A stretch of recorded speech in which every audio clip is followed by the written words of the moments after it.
Welcome to GIC technical Varanasi. आप लोगों का जीआईसी टेक्निकल वाराणसी में स्वागत है। अभी आप लोगों का सोम का सेशन चल रहा था, सोम का कंटिन्यू करते हैं। उसमें एसएफडी वेबनी हम पढ़ रहे थे, उसी को कंटिन्यू करते हैं। इससे पहले जो मैंने सोम का पढ़ा हुआ था, उसमें आप लोगों को पॉइंट लोड लगा के एसएफडी बीएमडी कैसा बनेगा वो चीज़ बता दिया था। आज ज़रा यूडीएल लगा के देखते हैं कि कैसा हमारा बनेगा स्ट्रक्चर, है ना। चलिए कंटिन्यू करते हैं।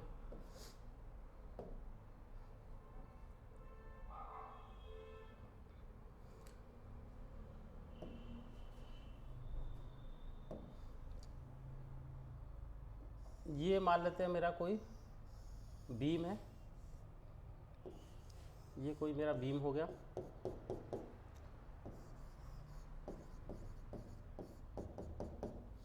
और इसकी स्पैन मान लेता हूँ कि L है, स्पैन L मान लिया। और इस पे जो वर्क जो लोड एक्ट कर रहा है उसको एज्यूम कर लेता हूँ कि यूडीएल एक्ट कर रहा है।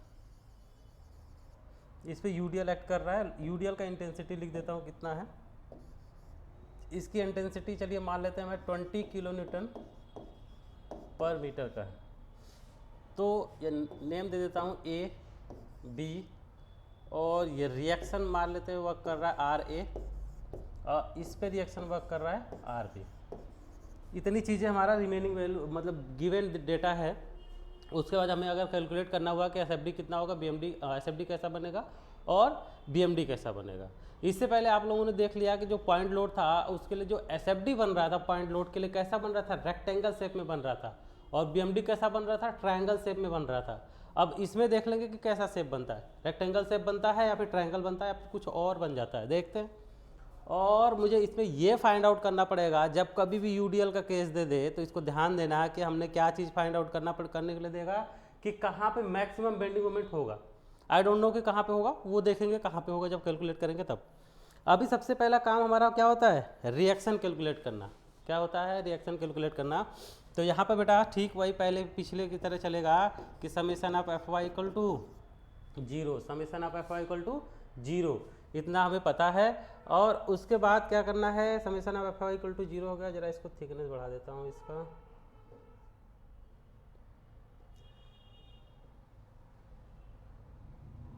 चलिए, और summation of F Y equal to 0 हो जाता है। इसका मतलब कि जितने भी वर्टिकल फोर्सेस लग रहे होंगे सबको ऐड कर दूंगा तो कितना आएगा, 0 आएगा। चलिए देखते हैं। तो यहाँ पे कितने लोड है, 1 2 और यूडीएल लेके 3 लोड है। तो देखिए होगा क्या कि आर ए हो गया। यहाँ पे जो अपवर्ड डायरेक्शन में एक्ट कर रहा है, दूसरा क्या एक्ट कर रहा है, माइनस का एक्ट कर रहा है, यूडीएल एक्ट कर रहा है नीचे। और यूडीएल की इंटेंसिटी देखिए क्या है, दिया हुआ है कि 20 किलो न्यूटन का पर मीटर पे लग रहा है। 1 मीटर पे 20 किलो न्यूटन का लग रहा है।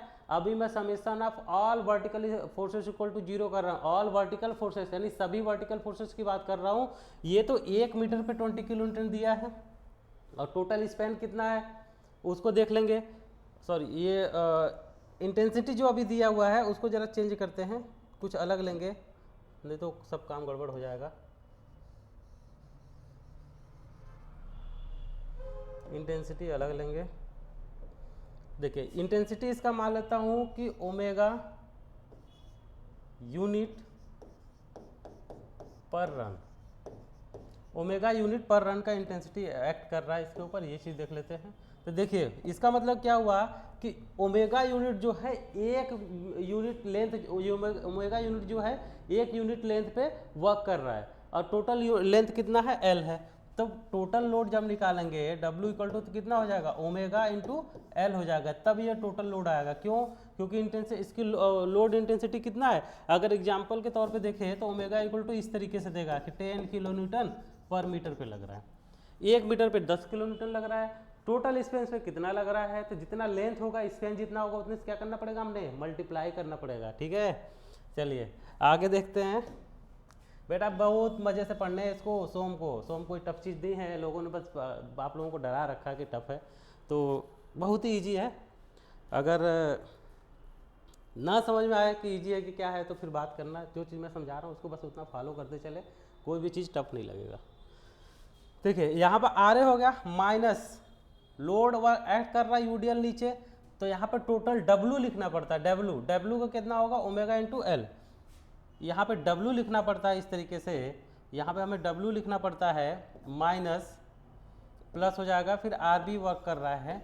अब देखिए W क्या है, W इक्वल टू है ओमेगा इंटू एल है, तो इस W की जगह क्या लिखना पड़ेगा, ओमेगा इंटू एल करना पड़ेगा। ध्यान देंगे W की जगह क्या करना पड़ेगा, ओमेगा इंटू एल करना पड़ेगा।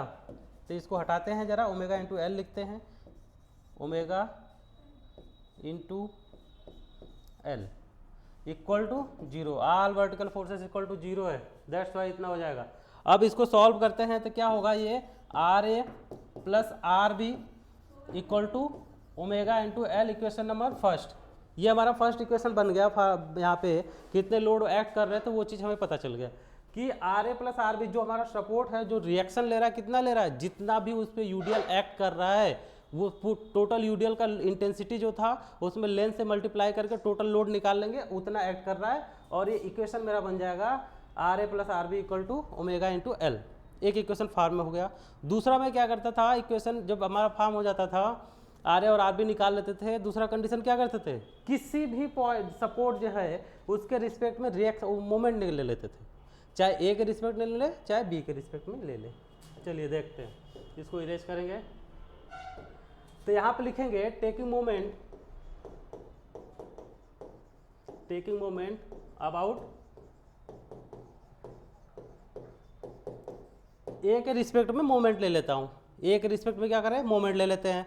उसको फिर देखेंगे कि यहाँ से हमारा आरबी निकलता है या आरबी निकलता है। सबसे पहली बात, जब कभी भी ए के रिस्पेक्ट में मोमेंट लूँगा तो हमारा यहाँ से इस इक्वेशन, जो नया इक्वेशन बनेगा वहाँ से क्या कैलकुलेट होगा, वहाँ से हमारा कैलकुलेट हो जाएगा आरबी। चलिए देखते हैं कितना आएगा। तो यहाँ पे सबसे पहले एक साइड से, चाहे बी की तरफ से आप चलो चाहे ए की तरफ से चलो, तो देखिए यहाँ पे क्या होगा, मोमेंट इक्वल टू क्या होता है, फोर्स इंटू एरिया। लेंथ कितना है यहाँ पे, ए से ए का डिस्टेंस कितनी है, आर ए है, आर ए का ए तक का डिस्टेंस कितना है, 0, दैट्स वाई 0 कर दिया, माइनस ओमेगा इंटू एल, ये क्या हुआ, टोटल लोड निकला, इंटू सी जी से डिस्टेंस। हम क्या जानते हैं, ये देखिए अगर इसके ऊपर एक्ट कर रहा है ओमेगा यूनिट एक्ट कर रहा है। देखिए सबसे पहली बात, यूडीएल को जब भी देता है केस ना, आपको क्या मानना है कि वो रेक्टेंगुलर शेप में एक्ट कर रहा है, ठीक है, या फिर मान लीजिए आप वर्गाकार शेप में एक्ट कर रहा है, वो आपके ऊपर डिपेंड है। लेकिन हाँ, कभी ट्रायंगल ना मान लेना, कभी कोई और शेप मत मान लेना, नहीं सब प्रॉब्लम जो है वो क्रिएट होने लग जाएगा यहाँ पे। तो देखिए इसको अगर डिस्टेंस इसका मान लूँ क्या, बी, डिस्टेंस मान लूँ क्या, बी, और एक पॉइंट ये मान लेता हूँ, इसको बोलता हूँ ए। अब हमें मोमेंट निकालना है एम ए पर, तो क्या करना पड़ेगा, जो यहाँ पे ओमेगा यूनिट पर रन का एक्ट कर रहा है ना, तो इसका सी जी निकालना पड़ेगा। रेक्टेंगुलर शेप जो है उसका सी जी, तो इसका सी जी देखिए, अगर ऐसे देखें यहाँ से यहाँ तक तो कितना होगा, वो आपको हमेशा पता है, रेक्टेंगुलर हो चाहे फिर स्क्वायर हो, उसका सी जी कहाँ एक्ट करता है, उसके लेंथ या विड्थ के हाफ पर एक्ट करता है। या फिर ये बोल दे, जहाँ पे इसका विकर्ण जो होगा, जिसको डायगोनल बोलते हैं, दो डायगोनल होगा, दोनों डायगोनल जहाँ पे एक दूसरे को क्रॉस करेंगे वहीं पे इसका सी जी हो जाएगा। अगर प्योर रेक्टेंगुलर और प्योर आपका स्क्वायर है तब, अभी थोड़ा चेंज हो गया तो सब कुछ चेंज हो जाएगा। देखिए यहाँ क्या होगा फिर, ओमेगा, देखिए मोमेंट इक्वल टू क्या होता है, force into perpendicular distance from C G से परपेंडिकुलर डिस्टेंस। तो फोर्स के लिए क्या करना पड़ेगा, ओमेगा इंटू एल, ये आपका हो गया force, into perpendicular from C जी, क्या हो जाएगा, सी जी की डिस्टेंस कितना, बी बाई 2, इतना हुआ। इसको क्या लिख सकते हैं फिर, ओमेगा, अच्छा यहाँ बी बोल रहा था तो बी ही होगा, एल तो होगा नहीं, खैर एल लिख दिया, वो बी होगा, बी, तो omega into B square by 2। ये क्या आ गया आपका, मोमेंट एट ए आया, मोमेंट एट ए आया। ये अब इसको चाहे आप फार्मूला समझ लो चाहे कुछ समझ लो, अगले इक्वेशन जो है उसमें यही चीज़ अप्लाई करना पड़ेगा हमने, ठीक है। चलिए इसको इरेज करेंगे, आप लोग लिखना चाहे तो वीडियो पॉज करके लिख सकते हैं। नेक्स्ट देखिए, ओमेगा इंटू एल था, जैसे ओमेगा इंटू बी था, इंटू बी बाई 2 था, जैसे यहाँ पे ओमेगा इंटू एल हुआ, इंटू ये जो पॉइंट है, ये जो सी जी है, इस बीम का सी जी मान लेता हूँ यहाँ पे है, तो इस सी जी से इस पॉइंट तक का डिस्टेंस, टोटल डिस्टेंस कितना, एल है, तो इस सी जी से डिस्टेंस कितना, एल बाई 2, वही चीज़ है। क्या करते थे, force into perpendicular distance from C G, कहाँ से कहाँ तक का, जहाँ पे हम मोमेंट जिस पॉइंट पे निकालना पड़ेगा वहाँ तक का दूरी चाहिए। कहाँ से चाहिए, जो भी लोड लग रहा है उसके सी जी से चाहिए, सेंटर ऑफ ग्रेविटी से चाहिए, तो वो हो गया इंटू L/2। क्लियर है, यहाँ तक किसी को डाउट नहीं होना चाहिए आई थिंक। नेक्स्ट क्या है, नेक्स्ट लोड एक्ट कर रहा है मेरा आर बी, अपवर्ड डायरेक्शन में कर रहा है। अपवर्ड वाले को मैंने पहले ही बोल चुका हूँ कि मैं प्लस लेके चलूँगा और डाउनवर्ड वाले को माइनस लेके चलूँगा, तो उतना आपको याद होना चाहिए। अब यहाँ पे हो जाएगा plus R B into distance B से ए तक का distance, R B into L equal to 0। यहाँ तक कोई डाउट नहीं होना चाहिए। आगे क्वेश्चन करते हैं, देखिए क्या सॉल्व होता है। अब आपको पता है कि ये वाला जो चीज़ होगा, ये वाली कितना हो जाएगा 0, क्योंकि 0 से इसमें मल्टीप्लिकेशन किया है तो वो 0 हो जाएगा, है ना। नेक्स्ट देखते हैं क्या आता है। तो ये 0 हो गया, तो माइनस क्या बचा, omega L²/2 plus R B into L equal to 0। तो आर बी इक्वल टू कितना हो जाएगा, ओमेगा L²/2, इसी में L जो मल्टीप्लाई में था डिवाइड में चला जाएगा, L से L cancel out, R B equal to कितना आ गया, L आ गया, sorry R B equal to हो जाएगा omega into L, omega into L. एक इक्वेशन हमारे यहाँ हमारे पास फॉर्म हो गया, एक इक्वेशन हमको मिल गया, मतलब कि एक सपोर्ट का रिएक्शन कितना लगेगा वो हमको पता चल गया। दूसरे सपोर्ट का रिएक्शन देख लेते हैं कितना होगा। तो ये क्या होगा, लिखेंगे यहाँ पे from equation first, from equation first. Equation first क्या मेरा, R A plus R B equal to omega into L, यहाँ से उसको कैलकुलेट कर लेंगे। तो यहाँ से आर ए इक्वल टू कितना होगा बेटा, आर ए इक्वल टू होगा ओमेगा L/2 भी तो है यहाँ, omega L/2 minus omega L/2, value कितना आएगा, ओमेगा L/2। तो आर ए इक्वल टू कितना हो गया बेटा, ओमेगा L/2। एक इक्वेशन मेरा ये फॉर्म हो जाएगा, ओमेगा L/2। एक इक्वेशन ये फॉर्म होगा कि ओमेगा L/2। एक इक्वेशन फॉर्म हुआ, एक मतलब रिएक्शन आ गया, R A equal to omega L/2, R B equal to omega L/2। अब यहाँ से आप डायरेक्ट भी लिख सकते हैं कि आर ए इक्वल टू में जब लिखना चाहते हैं आप फार्मूला, इसको चाहे तो आप एज ए फार्मूला समझ लेते हैं कि ओमेगा L/2, ओमेगा L/2 कब, जब पूरे बीम पर यूडीएल एक्ट कर रहा हो तो, ठीक है, पूरे बीम पर यूडीएल एक्ट कर रहा हो तो आर ए और आर बी कैलकुलेट करने के लिए आप सीधे लिख सकते हैं कि omega L/2, omega L/2, R equal to omega L/2, R B equal to omega L/2। अब देखिए, अब आता है आगे चलने की बात। आगे चलेंगे तो ये देखना हमने कि मोमेंट कैसे कैलकुलेट करेंगे और शियर फोर्स कैसे कैलकुलेट करेंगे। चलिए नेक्स्ट पेज पे चलते हैं। नेक्स्ट पेज पे आ गए हम, तो अब देखिए हमें क्या करना है, शियर फोर्स कैलकुलेशन। ठीक है बेटा, शियर फोर्स कैलकुलेशन, यहाँ पे लिखेंगे shear force calculation, shear force calculation. Shear force calculation में आ गया हम, और उसके बाद यहाँ पे शियर फोर्स कैलकुलेट करना है। तो देखिए पहला शियर फोर्स एट बी, किसी एक साइड से लेके चलेंगे, पिछले पेज पे आपके दिखा देता हूँ आके। बी पर आया, बी पे कैसा लोड एक्ट कर रहा है, अपर डायरेक्शन में लोड एक्ट कर रहा है, उसको कितना एक्ट कर रहा है वो देखते हैं। आर बी इक्वल टू कितना है, ओमेगा L/2, ओमेगा L/2। चलिए आ जाते हैं अपने प्रीवियस पेज पे। तो इक्वल टू आर बी हो जाएगा, इक्वल टू कितना है, ओमेगा L/2।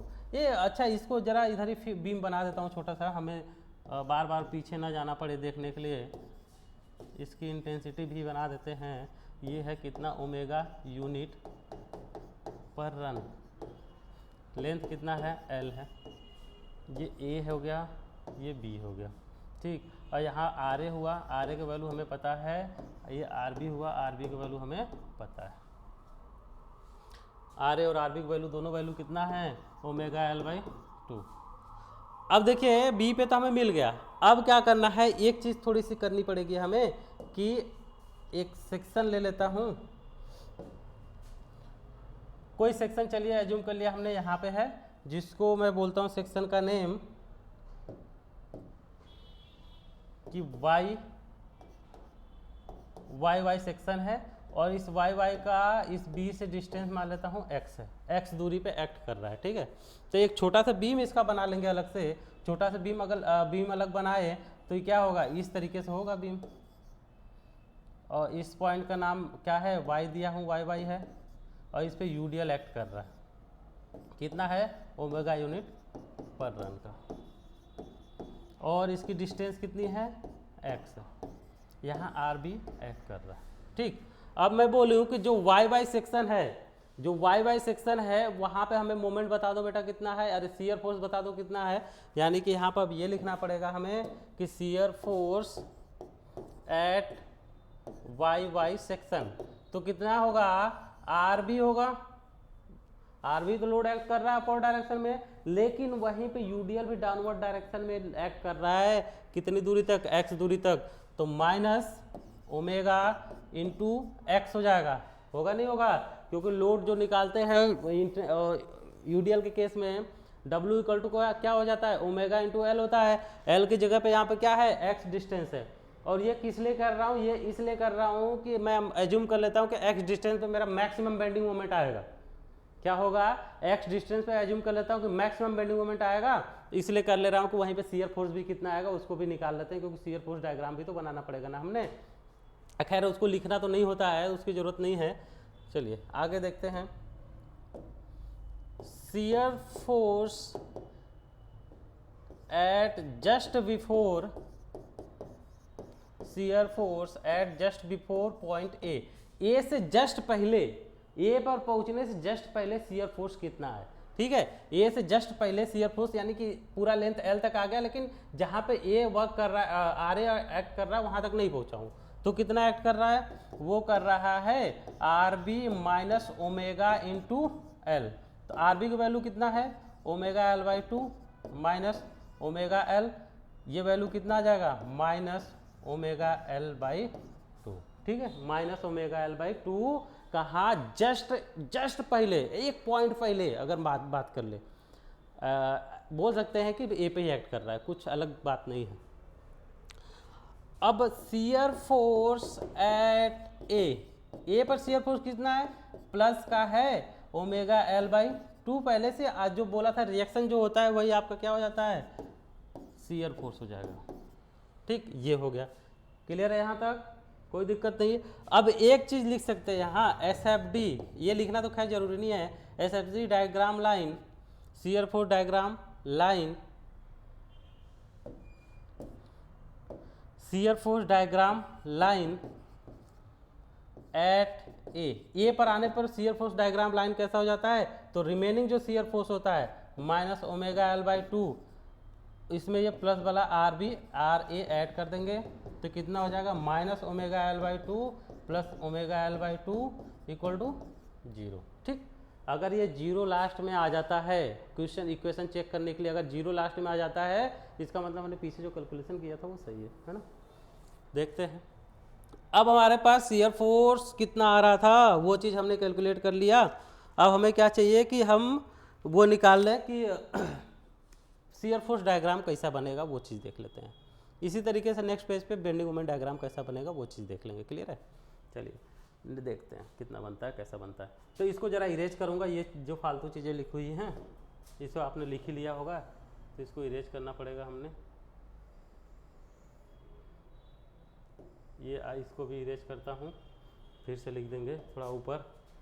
यहाँ पे मान लेते हैं आर ए एक्ट कर रहा था, R B omega L by two, यहाँ पे ऐड कर रहा था R A omega L by two, total distance था एल, क्लियर है। अब क्या करना है हमने करना है कि शियर फोर्स डायग्राम और बेंडिंग मोमेंट डायग्राम बनानी है हमने। अभी एक चीज़ देखिए, ये वाला इक्वेशन जो है इसको अभी सॉल्व करना है, अभी एक्स निकाल लेंगे कितनी डिस्टेंस है वो, तो वहाँ पे हमें सॉल्व करना पड़ेगा, वो चीज़ देखेंगे। अभी जरा डायग्राम चलिए डायग्राम को बाद में बनाते हैं या फिर अभी बना सकते हैं, कोई दिक्कत नहीं है। चलिए देखते हैं। एक चीज़ ध्यान रखिएगा, जब कभी भी आपका ये हो जाए पॉइंट लोड यूडीएल लगा हो और शियर फोर्स कैलकुलेट करना है, यूडीएल लगा हो शियर फोर्स कैलकुलेट करना है, तो जो शियर फोर्स डायग्राम बनेगा ना वो लाइन जो होगा इंक्लाइंड रहेगा। कैसा रहेगा? इंक्लाइंड रहेगा। जब यूडीएल एक्ट करेगा तब पॉइंट लोड के लिए मैंने बताया था कैसा शेप बनेगा, रेक्टेंगुलर बनेगा। वो आप लिख सकते हो रेक्टेंगुलर या स्क्वायर बनेगा, ठीक है। तो देखिए या स्ट्रेट लाइन बोल दें, स्ट्रेट लाइन तो खैर ये भी होगा। क्या बनाने जा रहा हूँ? SFD शियर फोर्स डायग्राम, ठीक है। ये हमारे पास एक न्यूट्रल लाइन हो गया, इसको जीरो मान लेता हूँ, पहले भी बता चुका हूँ। न्यूट्रल लाइन से ऊपर को प्लस लेता हूँ, नीचे को माइनस लेता हूँ। देखिए RB shear force eight RB कितना है? WL/2। चलिए WL/2 आ गया कि मान लेते हैं मेरा यहाँ ओमेगा है, खैर ओमेगा L/2, ठीक, ऊपर वाले को पॉजिटिव। और शियर फोर्स एट बी पर कितना है? वो हो रहा है कि मान लेते हैं यहाँ पे ऐड कर रहा है शियर फोर्स बी हो गया, शियर फोर्स एट ए पर देख लेते हैं शियर फोर्स कितना है। ए से जस्ट पहले देख लेते हैं, पहले ए से जस्ट पहले देखा तो मेरा माइनस का आ रहा है ओमेगा L/2, तो माइनस वाला टर्म्स नीचे आएगा, यानी यहाँ पे ये कितना आ रहा है? Minus omega L/2। इस लाइन से इस लाइन को मिला देना है क्योंकि इंक्लाइन बनता है, ये चीज़ पहले ही बोल चुका हूँ मैं, इंक्लाइन बनता है, ये चीज़ पहले ही बोल चुका हूँ, तो इसलिए इसको मिला दिया। और उसके बाद बी पे पहुंचा, ये जो लाइन शियर फोर्स लाइन आ रहा है ना, शियर फोर्स डायग्राम का जो लाइन आ रहा है ए से जस्ट पहले पहुंचा तो इतना नीचे आ गया, और ये वाला प्लस हुआ, ये वाला माइनस हुआ। लेकिन अब क्या है कि shear force line SFD line at A पर SFD लाइन लाके कहाँ खत्म हो रहा है? जीरो पे खत्म हो रहा है, तो इसको जीरो पे इस तरीके से मिला देंगे। तो देखिए ये शियर फोर्स डायग्राम इस तरीके से बन जाएगा। अब इसको सजाना है आपको तो आप इस तरीके से इसको सजा सकते हैं, वो आपके ऊपर डिपेंड करता है इसके साथ क्या खेलना चाहते हैं, कैसे खेलना चाहते हैं। तो ये हमारे पास शियर फोर्स डायग्राम हो गया। एक चीज़ हमें कैलकुलेट करना है कि जहाँ पर बेंडिंग मोमेंट मैक्सिमम होगा ये एक्स वाली दूरी के लिए, वहाँ पर शियर फोर्स निकालना है, वो बाद में हम देख लेंगे। SFD देखिए आपका ऐसा बनेगा, अभी बताऊँगा कि नोट करके क्या चीज़ आपको लिखना है जो आपको हमेशा याद रहे, भूलने की ज़रूरत नहीं है। नेक्स्ट पेज पे आते हैं, बेंडिंग मोमेंट डायग्राम कैलकुलेट करने की कोशिश करते हैं। बेंडिंग मोमेंट कैलकुलेट करने की कोशिश करते हैं। चलिए यहाँ लिखेंगे bending moment calculation, bending moment calculation हो गया। अब इसमें बेंडिंग मोमेंट कैलकुलेट करना है, एक बीम छोटा सा बना लेते हैं इधर ताकि हमें कन्फ्यूजन ना हो कि कैसा कैसा था और कैसा कैसा बनेगा। यहाँ RA लोड एक्ट कर रहा है, इधर हमारा एक्ट कर रहा है RB, ये है यूडीएल पूरे बीम पर, इसकी इंटेंसिटी ओमेगा यूनिट पर रन है, इसका लेंथ जो है वो L, ठीक, नेम देना चाहे तो A और B, ठीक है। चलिए कैलकुलेट करते हैं।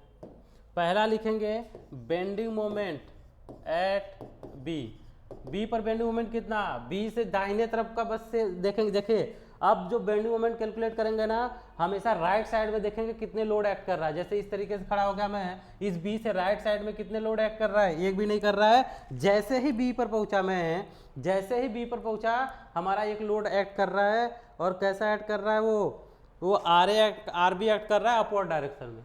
तो RB का बी तक का दूरी कितना? 0। RB into 0 equal to 0। Clear है? यहाँ तो कोई डाउट नहीं होना चाहिए। अब एक सेक्शन जो मैंने बोला था वहाँ पे कि X सेक्शन मान लेना है एक हमारा, उसको देख लेते हैं।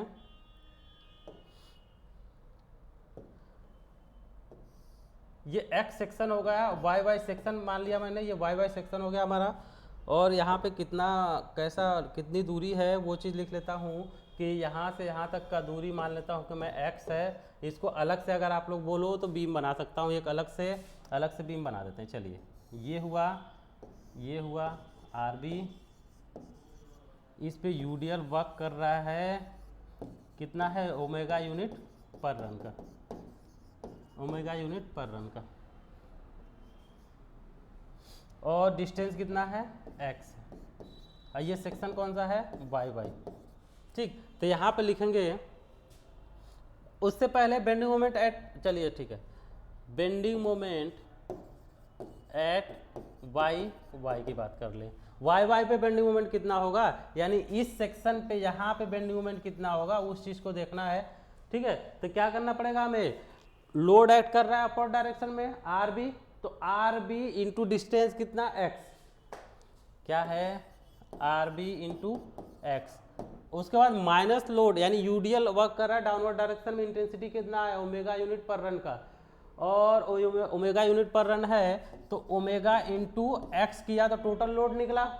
एक्स दूरी है, एल डिस्टेंस नहीं है कि एल करेंगे, जितना दूरी एक्स माना है एक्स ही करेंगे। ये किस लिए कर रहा हूँ कि मैक्सिमम बेंडिंग मोमेंट कहाँ पे आएगा उसके लिए कर रहा हूँ।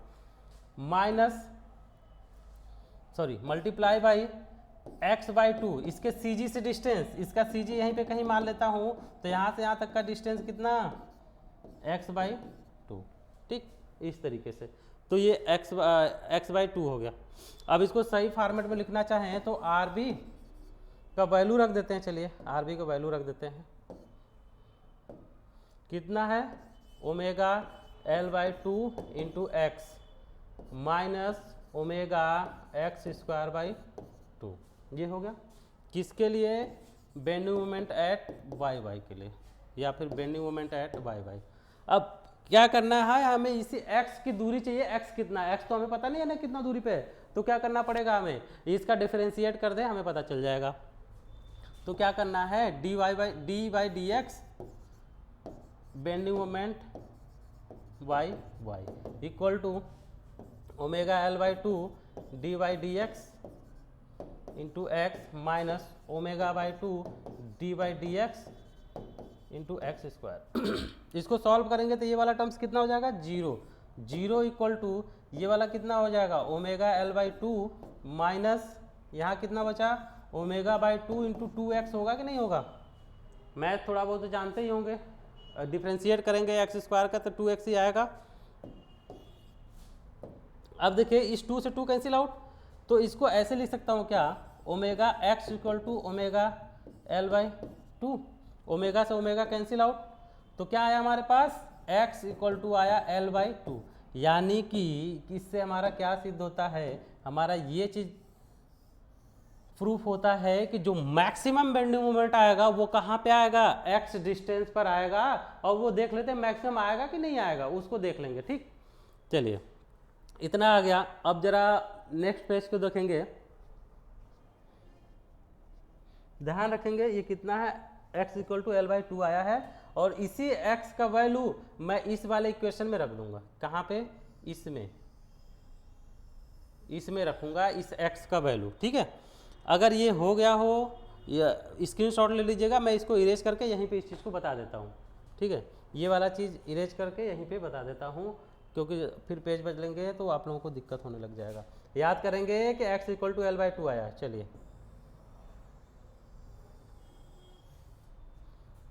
ठीक है, अब इसी पे बताने के लिए बोला था, इसी इक्वेशन में रख देते हैं। चलिए देखिए, बेंडिंग मोमेंट वाई वाई पे कितना हो जाएगा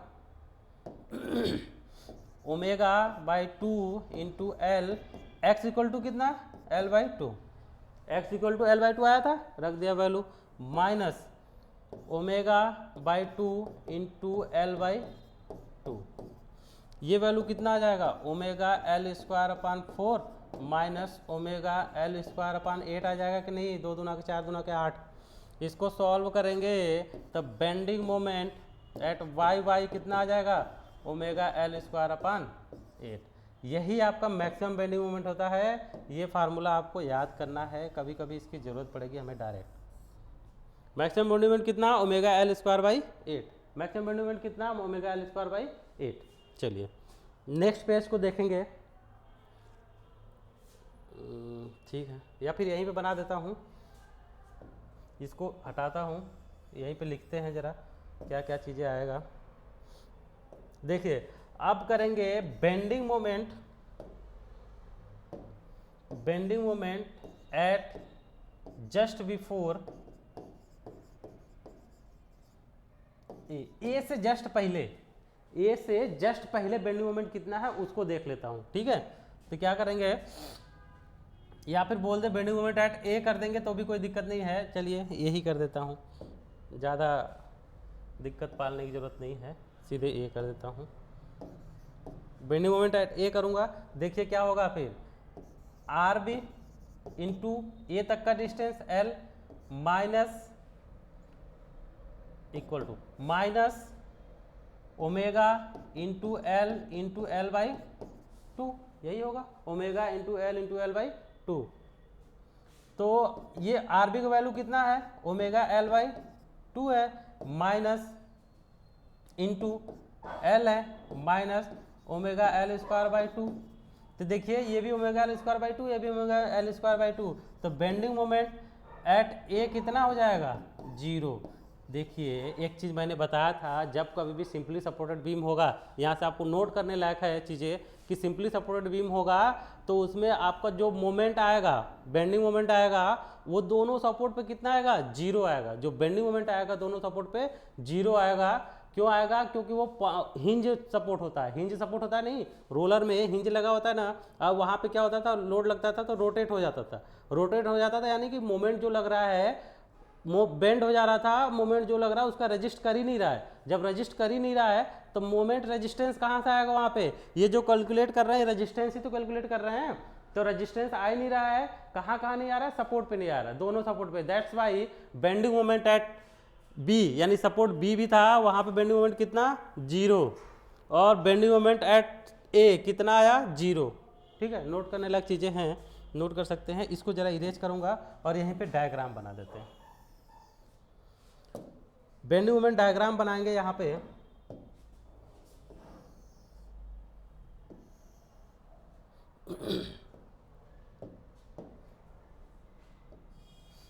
एक चीज़ ध्यान रखिएगा कि जब बेंडिंग मोमेंट डायग्राम बनाएंगे तो उसमें हमें ये चीज़ देखना पड़ेगा, जहाँ पे मैक्सिमम बेंडिंग मोमेंट आया उस चीज़ को देख लेंगे कि कहाँ पे आया, वो लाइन भी ड्रॉ कर लेंगे और उसी के अकॉर्डिंग बनाएंगे। और वो जब कभी भी यूडीएल लगा होगा तो यूडीएल के केस में जो डायग्राम बनता है, बेंडिंग मोमेंट डायग्राम जो बनेगा कैसा बनेगा, पैराबोलिक बनेगा। ठीक है, तो यहाँ पे बेंडिंग मोमेंट कितना, ए पर 0, बी पर 0, और जो एक्स था वहाँ पे बेंडिंग मोमेंट कितना आ रहा था हमारा, ये देखिए ओमेगा एल स्क्वायर बाई 8। तो एक पॉइंट यहाँ मान लेते कि यहाँ पे बन रहा था, और कितना आ रहा है, omega L square by 8, omega L square by 8 आ रहा है।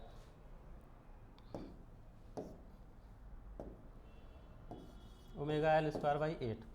अब जरा डायग्राम को कंप्लीट कर देते हैं। अब पैराबोलिक बनेगा इस तरीके से, ठीक है, और ये कैसा, पॉजिटिव। यहाँ पे एक चीज़ और नोट करने लायक चीज़ें हैं कि जो सिंपली सपोर्टेड बीम होगा ना, उसमें मैक्सिमम टाइम जो बेंडिंग मोमेंट डायग्राम होगा हमेशा पॉजिटिव बनता है। ठीक है, तो इस तरीके से आपका बेंडिंग मोमेंट डायग्राम बन जाएगा।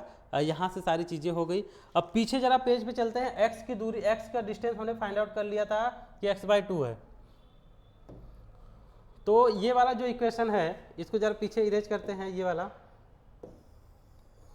इसमें x की वैल्यू रख देंगे। तो देखिए इसमें x की वैल्यू रखेंगे तो कितना होएगा, आर बी मतलब omega L by 2 minus omega into L by 2।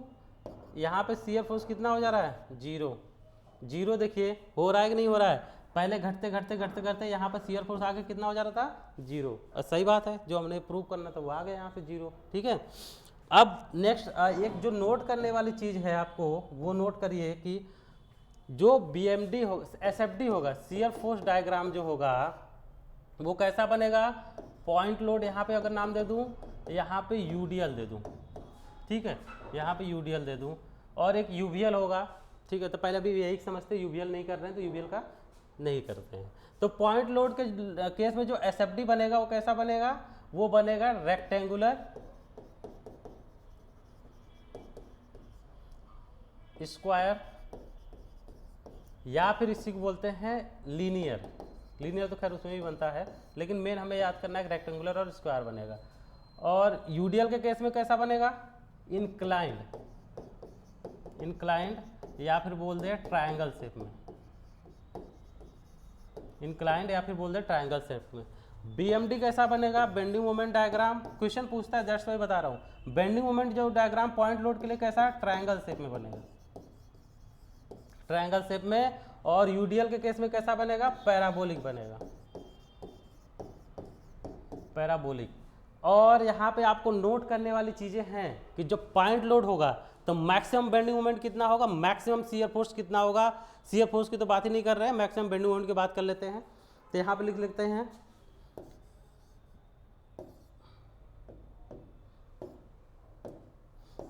Bending moment max. Maximum bending moment कितना होगा, पॉइंट लोड जब होगा तो मैक्सिमम बेंडिंग मोमेंट होगा W इंटू एल बाई 4। और जब आपका यूडीएल केस होगा तो यूडीएल में जो मैक्सिमम बेंडिंग मोमेंट होगा ओमेगा एल स्क्वायर अपान 8। याद कर लेंगे इसको और इसको, ये क्वेश्चन पूछता है डायरेक्ट, ठीक है। तो आज के लिए ये सेशन कंप्लीट करते हैं। नेक्स्ट सेशन में देखेंगे जब कंबाइंड लोड लग जाएगा तब कैसा हमारा डायग्राम बनेगा, उस चीज़ को देख लेंगे। अभी जो ये नोट करने वाला पॉइंट बताया हूँ इसको सही से याद कर लेना, आपको बहुत बेनिफिशियल होगा। एग्जाम में भी पूछता है कि एसएफडी कैसा बनेगा पॉइंट लोड के लिए, यूडीएल के लिए, बीएमडी कैसा बनेगा पॉइंट लोड के लिए, यूडीएल के लिए। डायरेक्ट क्वेश्चन पूछता है, बहुत बार पूछा हुआ है। और मैक्सिमम बेंडिंग मोमेंट कितना आएगा यूडीएल के लिए और आपका पॉइंट लोड के लिए, ठीक है। इतना नोट डाउन कर लेंगे। आज के लिए थैंक यू।